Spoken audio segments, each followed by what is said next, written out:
તો ફિકર આપણીની વાત કરીશું, પણ તે પહેલા એક મહત્વપૂર્ણ સમાચાર વડોદરાથી આવી રહ્યા છે। વડોદરામાં પૈસા આપતાનો વિડીયો વાયરલ સામે થયો છે। વાયરલ મામલે હવે 2 એફઆઈઆર કરવામાં આવી છે। ભાજપની તરફેણમાં મતદાન કરવા મતદારોને રીઝવવા માટે નાણાં આપતો વિડીયો વાયરલ થયો હતો અને વાયરલ વિડીયોની સાથે કોંગ્રેસ દ્વારા ચૂંટણી પંચને આ અંગે ફરિયાદ કરવામાં આવી હતી। તો પોર નજીક ઇટોલા ગામે સિકોતર નગરના અજાણ્યા ઈસમ રિક્ષામાં જઈ રહેલા લોકોને રૂપિયા વહેંચતો હતો।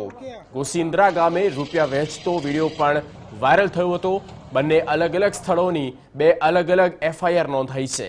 વિડીયોમાં પૈસા વહેંચતા દેખાતી વ્યક્તિઓ વિરુદ્ધ એફઆઈઆર કરવામાં આવી। સિકોતર ગામમાં અજાણ્યા 35 વર્ષીય યુવક વિરુદ્ધ ગુનો દાખલ કરવામાં આવ્યો। ગોસિન્દ્રામાં પૈસા વહેંચનાર અજાણ્યા 30 વર્ષીય યુવક વિરુદ્ધ ગુનો દાખલ કરવામાં આવ્યો છે।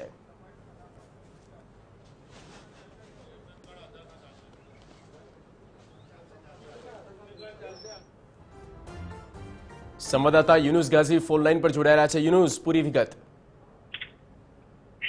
જગદીશ, જે રીતે 2 વિડીયો વાયરલ થયા હતા એમાં તેમાં પૈસા આપવાની દ્રશ્યો દેખાઈ રહ્યા હતા। કોંગ્રેસ દ્વારા ચૂંટણી પંચને આ મામલે ફરિયાદ કરવામાં આવી હતી અને રાજ્યના જે ચૂંટણી અધિકારી છે તેઓએ જે જિલ્લા ચૂંટણી અધિકારી છે તેઓને તપાસના આદેશો આપ્યા હતા, જેને પગલે આ સમગ્ર મામલે તંત્ર હરકતમાં આવ્યું હતું અને આ વિડીયો જે સ્થળેથી વાયરલ થયો હતો તે તમામ સ્થળે તપાસ કરવામાં આવી હતી અને તપાસને અંતે આ અંગે ફરિયાદ દાખલ કરવામાં આવી છે। 2 અલગ અલગ ફરિયાદ દાખલ કરવામાં આવી છે।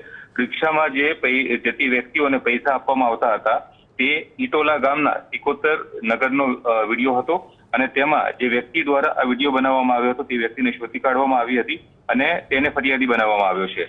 જ્યારે ગોસિન્દ્રા ગામમાં જે વ્યક્તિઓ દ્વારા પૈસા આપવામાં આવતા હતા તે અંગે જે ફ્લાઇંગ સ્ક્વોડના અધિકારી છે તેઓ ફરિયાદી બન્યા છે અને આ અંગે વરનામા પોલીસ મથકે 2 અલગ અલગ એફઆઈઆર નોંધવામાં આવી છે।